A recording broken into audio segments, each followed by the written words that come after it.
لله رب العالمين الرحمن الرحيم مالك يوم الدين إياك نعبد وإياك نستعين اهدنا الصراط المستقيم صراط الذين أنعمت عليهم غير المغضوب عليهم آمين. Semoga dengan wasilah surat Fatihah dapat merancang kajian pada malam hari ini. Selanjutnya pada beliau Ustaz Dr. Haji Sofi Al-Muzali Al-Akil, waktu dan tempat kami persilahkan. Bismillahirrahmanirrahim. Alhamdulillah Mustafa Muhammad sallallahu alaihi wasallam wa ala alihi washabihi wa ala alihi wa sahbihi khususnya ma'rifat al-kitab wal-ahlam wal-marashid Muhammad al-Radil al-Qasirat khususnya ma'rifat al-Islam insyaAllah Imam al-Ghazali nafa'ana Allah bi'ulumihim syahun lillahi lana wa lahum al-Fatiha a'udhu billahi minash shaitanir rajim bismillah alhamdulillahi rabbil alamin arrahmanir rahim maliki yawmiddin iyyaka na'budu wa iyyaka nasta'in ihdinas siratal mustaqim siratal ladzina an'amta 'alaihim ghairil maghdubi 'alaihim waladdallin. Bismillahirrahmanirrahim. Alhamdulillahirabbil alamin wassalatu wassalamu ala asyrafil anbiya'i wal mursalin sayyidina wa maulana wa habibina wa qurrati a'yunina Muhammadin sallallahu alaihi wasallam wa ala alihi wa sahbihi wa barik wa sallam ajma'in. Subhanaka la ilma lana illa ma 'allamtana innaka antal 'alimul hakim. Rabbi shrah li sadri wa yassir li amri wahlul 'uqdatam min lisani yafqahu qawli. Amma ba'd. Qala al-musannif rahimahullah nafa'ana bihi wa bi ulumil amin ya rabbal alamin. Fadilatut ta'lim ay hadha al-bab fi bayan fadilatit ta'lim, keutamaan belajar. Amal ayatu faqawluhu ta'ala. Amal ayatu ala muntabirul ayat yang berbicara tentang keutamaan belajar. Kalau kemarin kita bicara tentang keutamaan ilmu, maka sekarang keutamaannya belajar. Iku faqawluhu ta'ala, maka firman Allah ta'ala, a'udzubillahi minasyaitonir rajim. Falawla nafara min kulli firqatin minhum ta'ifatun liyatafaqahu fid-din wa liyunziru qawmahum idza raja'u ilaihim la'allahum yahdharun. Ini surat At-Taubah ayat 122.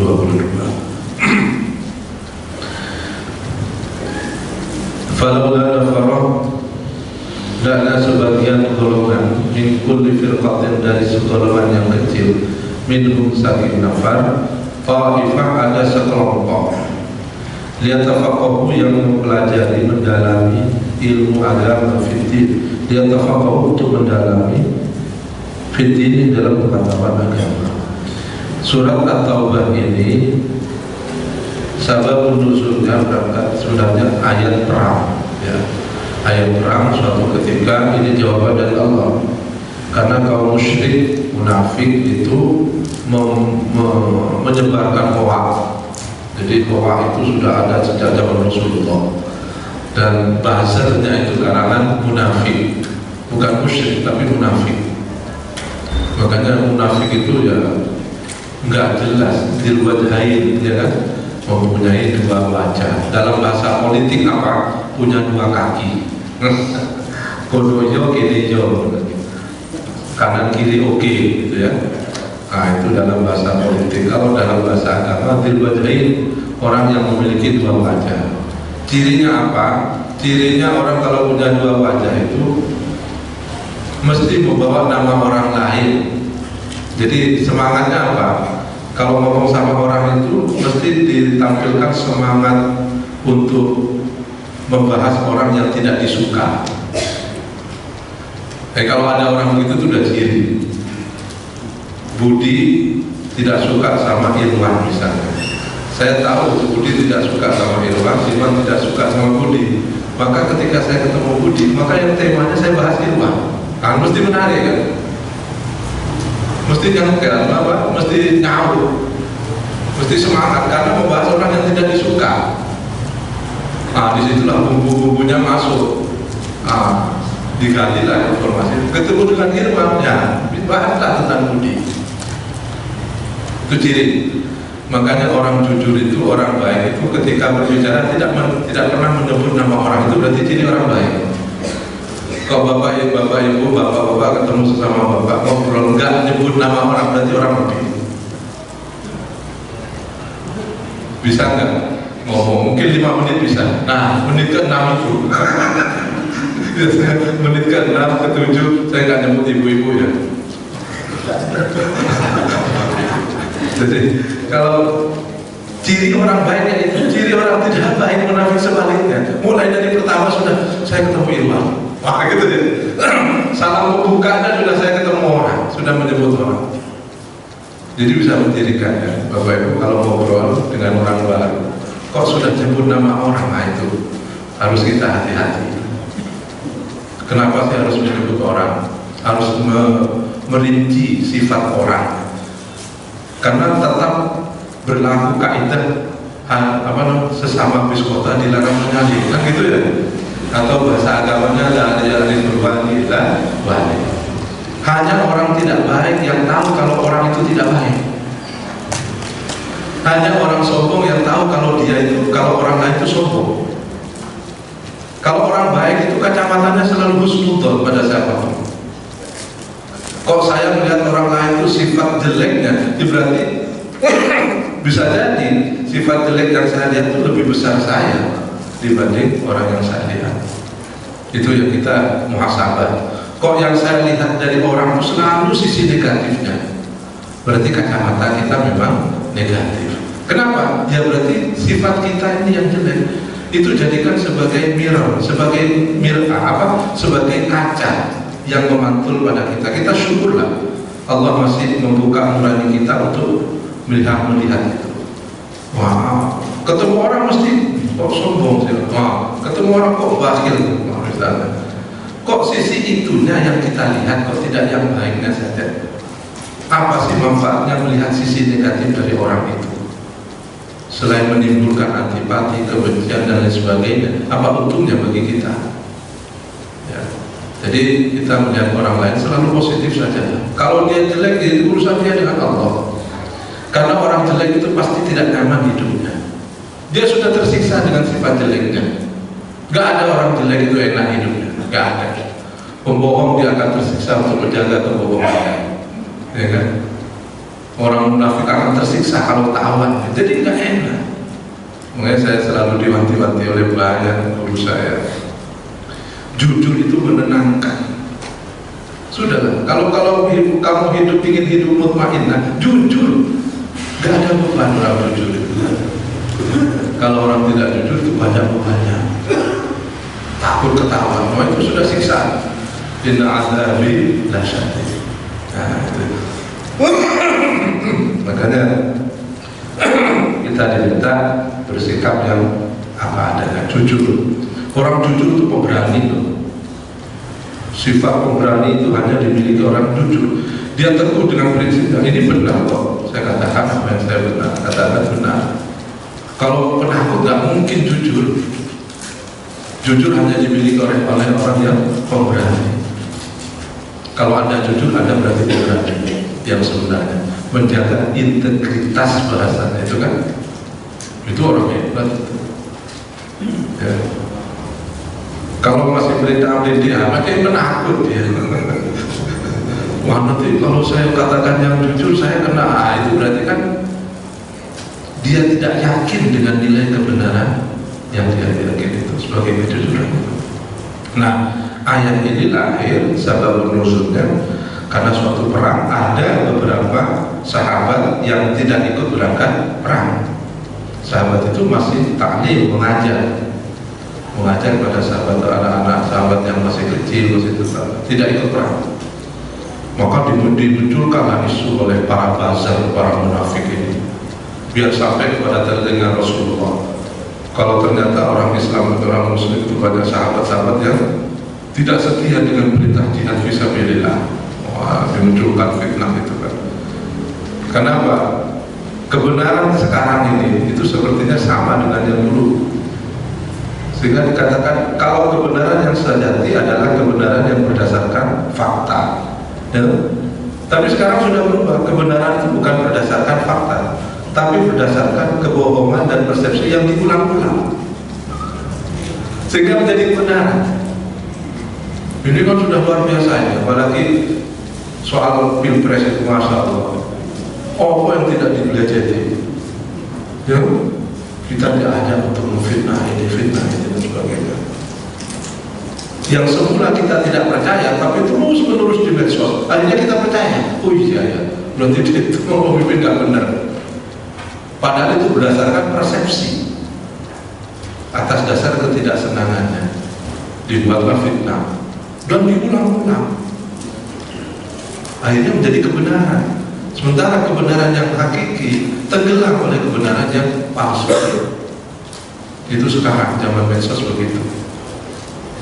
Nah zaman dulu begitu, cuma karena nggak ada medsos, nah, tidak ada pengulang. Cuma sampai juga ketika Rasulullah, ya, Allah langsung Allah jawab, "Falaula nafaru min kulli firqatin minhum ta'ifatun liyatafaqahu fid-din wa liyunziru qawmahum idza raja'u ilaihim la'allahum yahtadun." Enggak, itu sudah benar sahabat itu. Tidak boleh dalam satu kampung ketika jihad semuanya pergi, enggak boleh. Ikut berperang, jangan. Tapi tetap ada yang harus sebagian kecil kelompok itu belajar, tetap memperdalam kajian tafaqquh fiddin. Artinya apa? Ayat ini ingin menyampaikan pesan bahwa jihad fisabilillah itu setara dengan belajar. Belajar setara dengan jihad fisabilillah. Pahalanya sama. Makanya man salaka thariqan yaltamis fihi ilman sahalallahu lahu thariqan ila jannah. Orang belajar itu, orang ta'lim itu setara dengan orang jihad fisabilillah. Kenapa Islam begitu mengutamakan belajar? Karena puncak dari ilmu pengetahuan itu adalah iman. Maka orang Islam itu wajib belajar agar dia bisa beriman. Puncak dari pengetahuan itu adalah keimanan. Iman itu artinya apa? Ada kesadaran bagi diri kita bahwa yang wajib ada di dunia itu ada Allah. Itu iman. Yang wajib ada di dunia itu hanya Allah. Selain Allah tidak wajib hukum adanya. Boleh ada, boleh tidak ada. Dulunya ada, kemudian ada, dulunya tidak ada, menjadi ada, kemudian menjadi tidak ada lagi. Tidak ada masalah. Itu keimanan. Karena apa? Hakikatnya yang ada ini adalah sesuatu yang diadakan oleh yang maha ada. Kita ini sebenarnya tidak ada, tapi diadakan oleh yang maha ada. Oh, terlalu nih. Terpengaruh belajar filsafat ini. Tapi insya Allah mudah dipahami. Jadi sebenarnya yang ada itu hanya Allah, ya, yang maha ada. Sementara ada yang lain ini sebenarnya tidak ada, tapi diadakan oleh yang maha ada. Siapa yang maha ada itu? Yang maha ada itu ada sebelum adanya yang ada.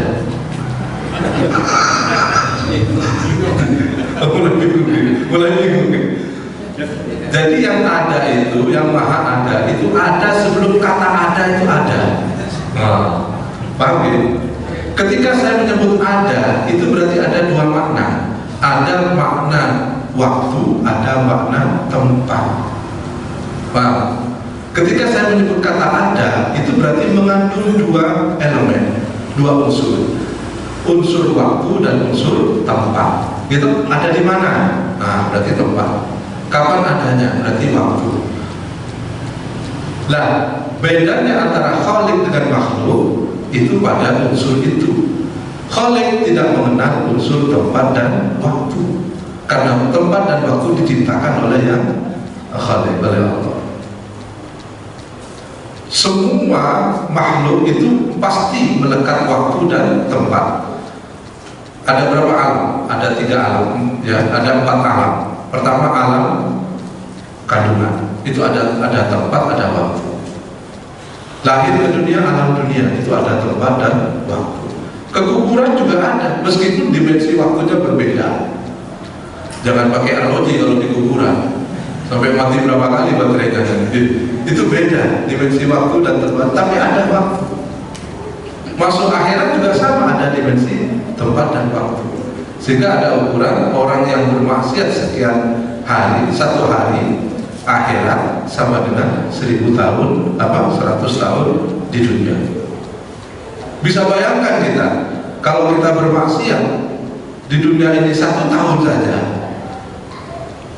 kali 100 tahun, wah itu sudah gosongnya kayak apa ya? Setara. Perjalanan waktu itu 100 tahun, 1 abad sama dengan 1 hari di akhirat. Allah karena adil menyamakan, kamu di dunia berapa lama maksiatnya? 5 tahun. Ya di akhirat juga 5 tahun, tapi kan sudah bisa dibayangkan seperti apa gosongnya gitu. Makanya kata Rasulullah, tipe umat Islam itu nanti masuk surga itu kan ada yang bighairi hisab, kalangan sahabat yang sudah dijamin masuk surganya, ada yang dihisab, dan ada yang masuk neraka dulu baru kemudian masuk surga. Ya, dia masuk neraka dulu dicuci, karena penduduk surga itu kan resik-resik ya. Nah, ini kok kotor, diresik dulu baru dimasukkan di Al-Kautsar, kemudian masukkan surga. Ada yang tiba begitu, jadi ada yang langsung belum masuk aja tanpa siratal mustaqim, langsung. Ada yang pakai siratal mustaqim, ada yang mampir dulu di neraka tapi akhirnya di surga. Nah, itu tipe penduduk surga. Makanya dalam Al-Quran setiap menyebut ayat Al-Jannah pasti diikuti dengan khalidina fiha. Orang yang sudah masuk surga tidak mungkin keluar sudah. Tapi kalau orang masuk nar itu bisa keluar. Kalau masuk neraka itu tidak terlalu khalidina fiha, kecuali orang yang musyrik, orang yang munafik itu di khalidina fiha. Ciri Al-Quran dan begitu. Artinya apa? Orang masuk neraka itu bisa seterusnya, bisa sementara. Tapi kalau di surga pasti seterusnya. Nah, itu. Nah, kembali ke sini. Jadi ayat ini menerangkan fitnah seperti itu. Allah ingin menjelaskan, langsung Allah jalla fa'ala nafara min kulli firqatin minhum ta'ifatun yatafaqahu fid-din. Ya memang itu yang benar, nggak boleh semuanya pergi. Jihad bagus untuk dikenal kalimatillah, memperjuangkan syariat Allah agar agama Allah itu bisa bertahan. Tapi belajar ini juga tidak kalah pentingnya dari jihad fisik. Belajar ini juga jihad. Makanya Imam Syafi'i mengatakan ala tanalul ilma illa bisittatin. Untuk bisa belajar itu butuh 6 modal. Apa itu? Yang pertama tadain, kecerdasan, wa irsin dan semangat, wa bulghatin dan dana, butuh dana, ya. Wa tulu zamanin juga butuh waktu yang lama. Terus apa lagi?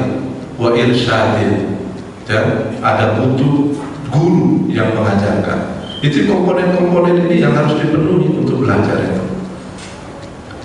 Artinya apa? Kata Imam Syafi'i, butuh kecerdasan orang belajar. Kecerdasan itu artinya dalam kerangka otak kita itu sudah dalam wujud normal. Cerdas dekain itu karena dalam fikih yang terkena khitab itu adalah yang normal. Normal itu dekat. Kalau yang tidak normal sudah rafil qalam. Apa tidak normal? Idiot misalnya ya. Nah, itu sudah dianggap tidak dekain. Makanya tidak kena beban taklif untuk belajar. Yang terkena beban taklif belajar itu adalah yang normal otaknya. Ya, wahirsin punya semangat untuk untuk belajar. Kemudian dia harus bulghatin, harus ada dana memang. Makanya tapi di zaman sekarang itu sudah karena eranya kapitalisasi ya, kapitalisme dibalik dana itu nomor 1. Dana nomor 1, sehingga lembaga-lembaga pendidikan yang ada, saya termasuk korbannya. Apa yang berlaku di masyarakat? Lembaga pendidikan yang mahal itu berarti bermutu. Jadi betul. Agama di masyarakat begitu. Pokoknya yang mahal pasti berkualitas. Itu kita menganggap seperti itu. Padahal Imam Syafi'i menentukan tidak hanya 1 tapi ada 6. Kita ambil 1 itu karena eranya kapitalisme. Akibatnya apa? Saya juga kena pengaruh ketika mensekolahkan anak saya, ditawari sekolah yang SPP-nya murah, saya nggak percaya. khawatir karena anak saya gitu loh. Itu jeleknya menungso. Kalau saya ngomong ke bapak-bapak, bapak yang murah pak, bodoh itu kualitas. Tapi begitu saya sendiri ke anak saya, ini untuk masa depan anak saya gitu. Terpengaruh saya sendiri. Mbok hebatnya kalau ngomong ke orang gak apa-apa. Berkualitas itu tidak hanya ditentukan oleh mahal tidaknya. Pas tepak anak dewi. Iya betul. Saya sendiri dipengaruhi kapitalisme modern. Karena gimana? Saya merasa zalim. Saya mampu kok bayar anak saya kok disekolahkan begini. Gitu loh. Ini kan hak anak saya. Nah, jadi alasan pembenar. Dari alasan pembenar. Ini anak saya punya hak. Top jangan-jangan kemampuan saya membayar SPP anak saya itu memang rezekinya dia. Kan gitu konsep anak. Jadi saya sangat percaya anak itu membawa rezekinya masing-masing. Saya ketika belum punya anak masih kontrak. Ketika punya anak bisa beli rumah, anak satu. Anak kedua bisa punya mobil. Anak ketiga mobilnya nambah, jabatannya nambah, tapi istri enggak. itu artinya apa? Bukan rezeki saya, itu berarti kan paket anak. Paket anak itu. Saya sangat percaya. Kemampuan itu sama apa? Itu rezeki anak yang dititipkan ke orang tua. Makanya apa namanya? Saya ambil kesimpulan kalau kita mampu ya sekolahkan sesuai dengan kemampuan. Itu namanya tidak memaksakan kehendak. Kalau kita tidak mampu ya jangan memaksakan kemampuan. Itu definisi orang hidup yang baik itu kan seperti itu. Tidak memaksakan kemampuan. La yukallifullahu nafsan illa wus'aha. Kalau saya mampu bayar ya berarti memang itu standarnya kan itu. Orang itu disebut apa namanya berlebihan kalau melampaui standarnya. Punya mobil satu cukup, kok punya tiga ya apa terlebih?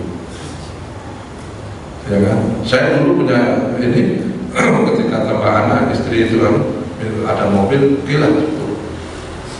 Tapi ternyata tidak sepenuhnya maksimal karena ya tidak sepenuhnya dia tetap digunakan sesuai dengan fungsinya. Ketika kita berlebihan dari itu, nah itu namanya mubadzir, yaitu sesuai apa di luar kebutuhan kita. Nah kembali ke ayat ini, Allah ingin menjelaskan bahwa pahala orang yang taklim kayak bapak ibu ini, maka diangkat taklim itu ibadah dan setara dengan jihad. Setara dengan jihad itu artinya apa? Alhamdulillah kalau bapak ibu datang ke masjid untuk taklim seperti ini di tengah jalan meninggal, maka dia dihukumi syahid akhirat. Tetap dimandikan, tetap disolati, tapi ada garansi surga. Gitu loh. Apa mampir dulu? Ya Allah Allah.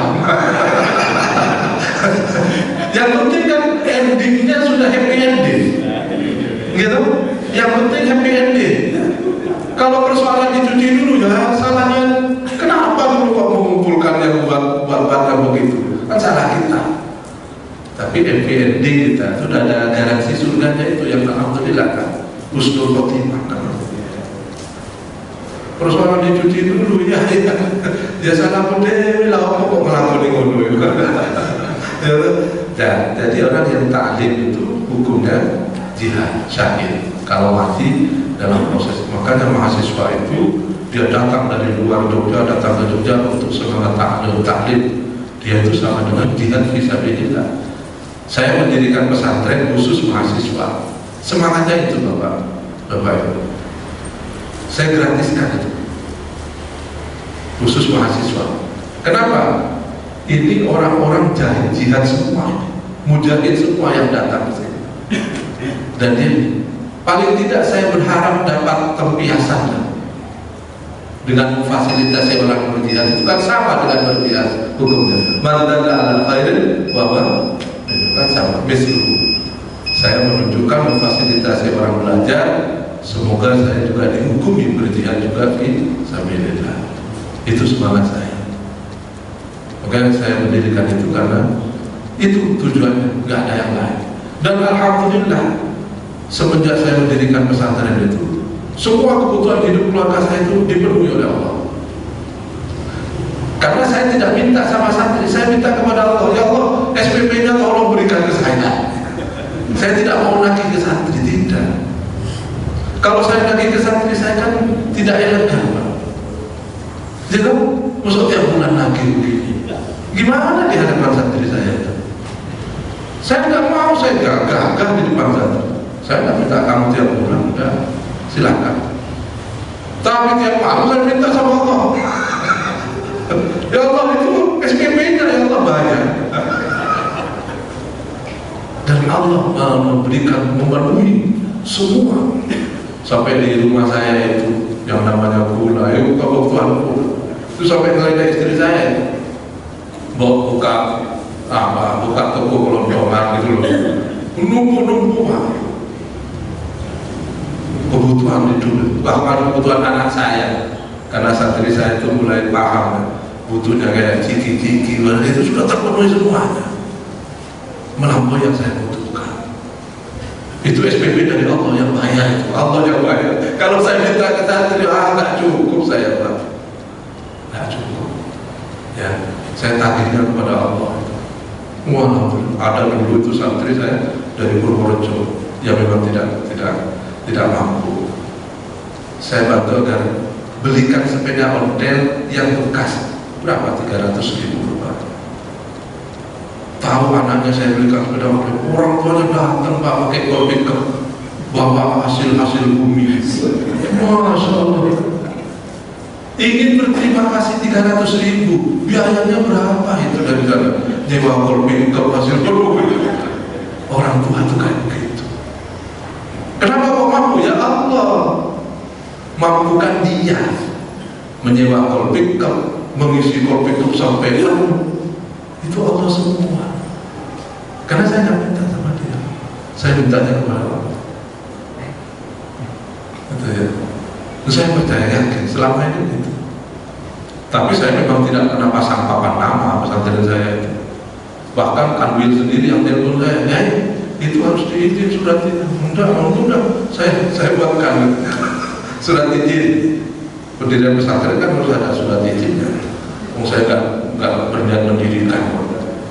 Ya akhirnya sama Pak Kanwil ya sudah ada surat piagamnya pendirian itu. Ya tapi saya taruh di dalam itu. Karena saya jangan. Ya, artinya kalau ada santri datang berarti ini utusan dari Allah. Itu aja. Saya sudah minta apa? Saya tidak pernah mau uang, tidak pernah ini, ya. Karena saya takut menerima santri itu takut. Takutnya apa? Kalau santri itu datang diserahkan oleh kedua orang tuanya, berarti santri itu sudah menjadi anak saya.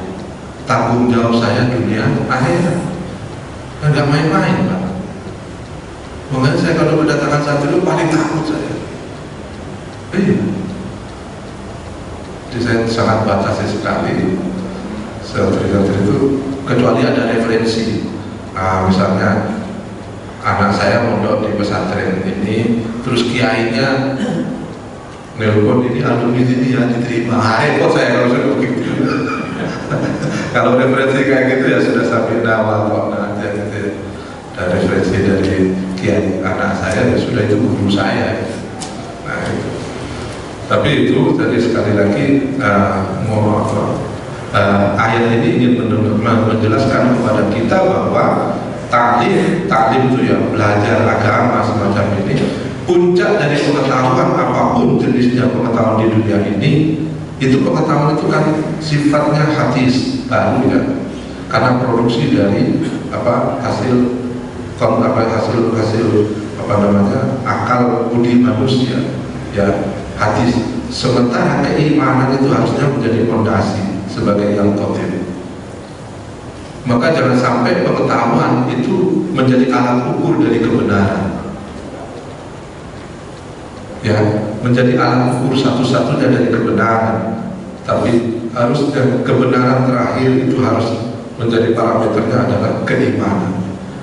Dalam agama benar itu menurut firman Allah. Ya, tapi dalam pengetahuan kebenaran itu menurut data dan fakta. Itu berbeda. Nah, kebenaran akhir itu harus kayak gini, membunuh itu salah, ya, salah. Kalau menurut hukum, menurut ilmu pengetahuan itu salah karena perbuatan membunuhnya. Tapi dalam agama bisa salah, bisa benar. Jadi membunuh bisa benar, bahkan diperintahkan membunuh. Berarti apa? Agama dalam kacamata agama bukan pada materi perbuatan, tapi bagaimana Tuhan menentukan perbuatan itu. Jadi benar dan salahnya bukan menurut kita, tapi menurut Allah. Nah, itulah pentingnya kita belajar dan menakar kebenaran, menjadi alat menakar kebenaran itu. Ya kayak kita menerima ayat informasi yang bersifat luar biasa kayak Isra Mi'raj, itu kan kebenaran yang akal tidak mungkin itu menangkap itu, tidak muat ya untuk menangkap kebenaran bagaimana perjalanan Isra Mi'raj Rasulullah dari Masjidil Haram, Masjidil Aqsa ila Sidratul Muntaha. Itu hanya bisa ditangkap oleh iman kita. Ya, tanpa iman kita tidak akan bisa menangkap kebenaran pesan wahyu itu. Ya, begitupun juga dalam kehidupan sehari-hari. Makanya agama mengajarkan kita husnudzon, iyyakum su'udzon, hindari su'udzon. Sudahlah kamu husnudzon saja sama lu, itu orangnya itu kan. Kalau kamu su'udzon, ya bagus. Su'udzon kan untuk hati-hati, itu argumen kita kan. Ya kan, su'udzon untuk hati-hati. Udah kan tidak semua orang baik. Enggak apa-apa kalau dalam konsep agama. Kamu itu untuk kamu loh ya, untuk kamu sebaiknya kamu sunudzon aja pada siapapun. Karena apa? Setiap manusia itu sudah punya pertanggungjawaban dirinya sendiri di hadapan Allah. Wala taziru waziratun wizra ukhra. Kalau dia tidak baik, dia sudah menjadi beban dengan dirinya sendiri. Ngapain kita ikut mengambil beban orang lain? Kalau kita suudzon pada orang, itu pintu hati kita sudah mulai dibuka, maksudnya hasud, dengki dan sebagainya. Itu merusak hati. Merusak hati. Kalau artinya setan tidak akan pernah bisa masuk ke dalam tubuh manusia yang bersyahadat, apalagi sholat. Tidak mungkin bisa masuk. Tapi kalau kita yang membuka sendiri, ya enak setan sudah. Welcome gua. Apa pintunya? Kita sifat dengki, hasud dan sebagainya itu adalah pintu masuk setan ke dalam tubuh orang yang beriman. Maka kita yang sudah bersyahadat, bersolat, jangan pernah membuka pintu hati kita itu terhadap setan. Dengan cara apa? Jangan pernah suudzon. Suudzon itu pintunya. Orang kalau suudzon, alasan hati-hati, lama-lama dia menjadi benci. Kalau benci, dengki, wah sudah. Kalau dengki itu sudah tidak senang melihat orang senang. Dia senang kalau orang susah. Nah itu. Jadi dia hidupnya susah melihat orang senang. Lama nggak tersiksa kita. Loh kok guyu, lah kok guyu. Wah itu bajunya kok baru dari mana itu kotor, konsep. Hidupnya tersiksa. Ngapain kita? Hidup kita tidak jelas kapan terminal akhirnya. Kok diisi dengan seperti itu? Ya kan? Bebaskan kita, biar kita itu mutmainnah, tenang, nyaman. Sudahlah, Allah sudah mengatur semuanya. Yang menjaga orang itu sudah Allah, masing-masing tanggung jawab dengan Allah. Tiap-tiap orang itu bertanggung jawab atas kelakuannya diri.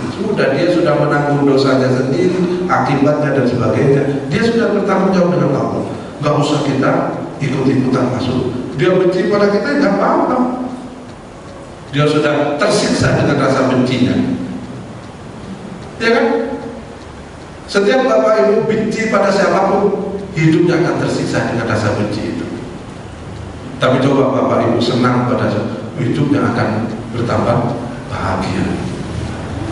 Karena senang itu unsur positif. Tapi kalau benci kan unsur negatif. Itu tidak bagus pada diri. Itulah yang diajarkan oleh agama kita. Iyyakum wasu'udzon. Hindari suudzon. Hati-hati ya. Hati-hati tapi tidak harus langsung menyerang. Hati-hati itu kan defensif. Ya, itu jangan lebih dari itu. Akhirnya kita akan benci, kita akan dengki, menjadi hasud dan seterusnya. Alhamdulillah. Wa qawlu azza wa jalla wallahu a'lam. Al-Fatihah. Insyaallah. Alhamdulillah rabbil alamin wa rahmanir rahim.